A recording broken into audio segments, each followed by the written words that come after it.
move to the 5-minute round, and we'll start off with Mr. Cleary. Thanks, Mr. Chair, and thanks to the DFO crew for appearing before the committee today. I echo Mr. Chisholm's concern. It's too bad the minister couldn't be here today. It's all about accountability. Now, guys, you can consider this the speed round. I've got 5 minutes, and I got to get through a number of different subjects, so let's cut to the chase.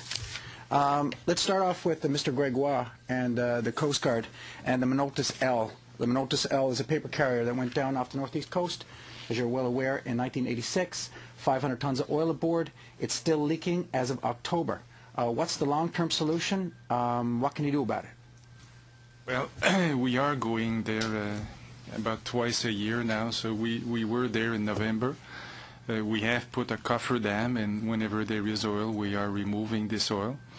There is no long-term solution for now. We are assessing it as we go forward, but we don't want to see any oil in the water, so we're taking this very seriously. So in November, for instance, we sent an ROV down. We inspected the whole ship, and you know, we're following this very closely. There is no long-term solution? You can't remove the oil? There's no other long-term solution at this point in time, no.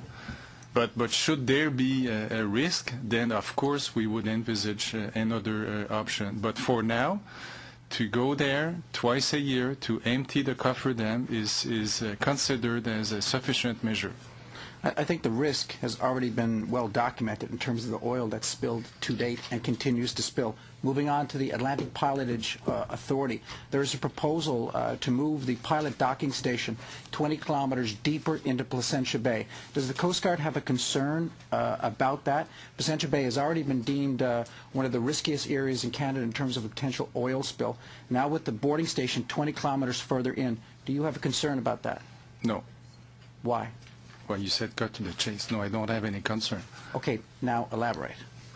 Okay, so now we can elaborate. We every time there's a suggestion to make a change like this, we look at this very seriously. In that case, with the Atlantic Pilotage Authority and with Transport Canada, the risks are assessed.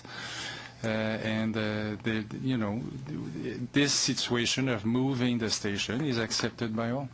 So in advance of a risk assessment being carried out, as was that was the answer given to one of my questions in the House of Commons last week, in the advance of a risk assessment being carried out, you're saying that you're not concerned about a greater risk? I'm not concerned at this point in time, but the pilotage authorities are under the authority of the Department of Transport. These are Crown Corporation, regulated under the Pilotage Act, so your question would be more addressed to the Minister of Transport. Well, you're with the Coast Guard, and the Coast Guard would respond to an oil spill, so I'm sure that's why your comments are relevant. Yeah. So but that's okay. Point, you say there's not a concern, so I appreciate the not answer. At this point in time, no. Mr. King, I have a question for you as well, sir. Moving on to another topic. Like I say, this is the speed round. In terms of NAFO has recommended a moratorium on shrimp in the NAFO zone this year. Now, if the department follows through with the LIFO policy, last in, first out, that 4,000-ton cut to more shrimp is going to have a massive impact on coastal communities in Newfoundland and Labrador.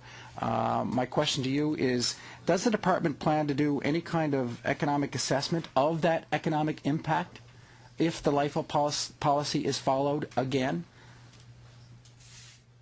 I'll try to be quick. Let me just point out, though, that we will have new science available in February of 2015 on the status of northern shrimp stocks 1 to 6. Nevertheless, NAFO did make a decision to effectively close that fishery this year. As I'm sure the member will know, Mr. Chair, the issue of the LIFO policy has been with us since 1995 at least. We did have some, unfortunately, have some shrimp reductions this year. LIFO was applied. On my end, we'll wait to see what the science advice tells us in 2015, and we'll put advice to the minister as to how she wants to proceed. My specific question was a study on the economic impact on the coastal communities in Newfoundland and Labrador. Yes or no? With respect to the NAFO decision. If the NAFO decision is followed through on, if there is the 4,000-ton cut in shrimp, and LIFO was followed through on. Does your department plan to do an economic assessment of the impact on coastal communities in Newfoundland and Labrador? I don't believe that we're in a position to do that right now. Thank you, Mr. Cleary.